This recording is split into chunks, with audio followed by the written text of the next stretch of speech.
வெள்ளி இது மாதிரி வாங்க பாருங்கள்.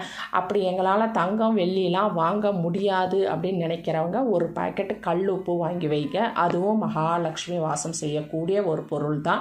அடுத்து துவரம் பருப்பு, அடுத்து வெல்லம் வந்து முழு வெல்லமாக உருண்டை வெல்லமாக வாங்கி வைங்க. இது குலதெய்வ அருளை கொண்டு வந்து சேர்க்கும்.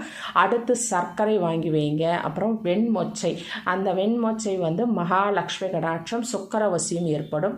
அடுத்து வெற்றிலை பாக்கு, அதாவது தாம்பலம் வாங்கி வைங்க. பழங்கள் உங்களால் முடிந்த என்ன பழம்னாலும் வாங்கி வைங்க. மாதுளையோ அல்லது நீங்கள் வாழைப்பழமோ என்ன உங்களால் முடியுமோ அந்த பழங்கள் வாங்கி வைங்க.